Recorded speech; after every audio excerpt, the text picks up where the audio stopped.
pinakamalawak na newsroom sa buong Pilipinas. Ito ang Radyo Pilipinas News Update. Oras sa bugos nga Pilipinas, 1:56 p.m. Maupay nga kulop sa aton nga tanan, adiyon aton mga balita sa yana nga pangurason. 5 nga kaso san firework-related injuries na record sa Samar Provincial Health Office. Pamatiyan tan detalye matikang kan Suzette Pretansyo. Radyo Pilipinas Report. Pinaagi sa Disease Surveillance Yuletide Monitoring sa Samar Provincial Health Office o Samar PHO, tikang Desyembre 21 tubtob 30, 2025, may na-record nga 5 nga kasos sa firework-related injuries. Labot la sini 88 nga kasos sa mga sakit nga diri nakakahawa o non-communicable diseases, sugad sa paghitaas sa presyon, panluya sa kasing-kasing, ngan iba pa nga kondisyon ang na-record. Ginkikitangan ini nga mga kaso kadaman tungod sa sobra nga pagkaon, kakulangan sa pagpahuway, ngan kabutlaw sa pag-andam sa pamilya para sa Pasko ngan bag-o nga tuig.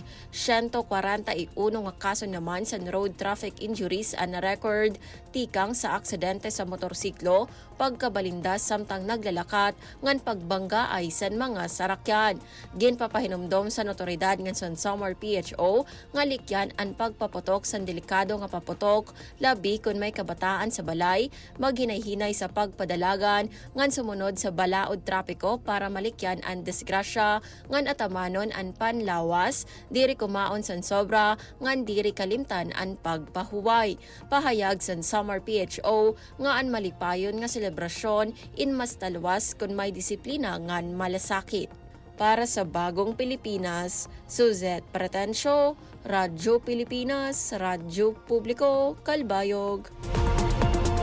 LGU Paranas, ginpabugatan ang kontribusyon sa senior citizens ngan kabataan sa pag-uswag sa bungto. Pamatiyan tan detalye sa pagbalik ni Suzette Pretansyo. Radyo Pilipinas Report. Ginpahayag sa gobyerno lokal sa Paranas nga ang katapusan sa tuig inpuno sa kalipay ngan pagpasalamat durante sa program update and implementation review kom Senior Citizens Day.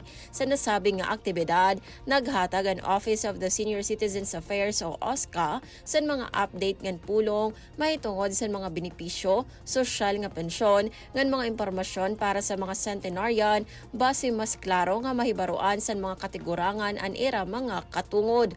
Kadungan sini, ginbuhat liwat an kumustahan san Paranas LGU Scholars sa Karigtaan Hall, kundiin ginkumusta an era kahimtang sa pag-eskwela, ngan ginsiguro an pagpadayon san suporta san LGU sa era mga pangandoy. Sa paghuman san programa, iginpasalamat san LGU ang dako nga kontribusyon san mga senior citizens ngan kabataan sa pag-uswag san bungto. Para sa Bagong Pilipinas, Suzette Pretansyo, Radyo Pilipinas, Radyo Publiko, Kalbayog. Inang kabugusan sa aton mga balita sa yana nga pangurason. Padayon gihapon kamo nga mamati sa DYOG, Radyo Pilipinas, Radyo Publiko, Kalbayog para sa news updates. Masunod na ang programa, huwan trabaho, kaupod si Jamie Quinto. Ako si Charmaine Perito Balvas para sa Radyo Pilipinas, Radyo Publiko. Mula sa pinakamalawak na newsroom sa buong Pilipinas.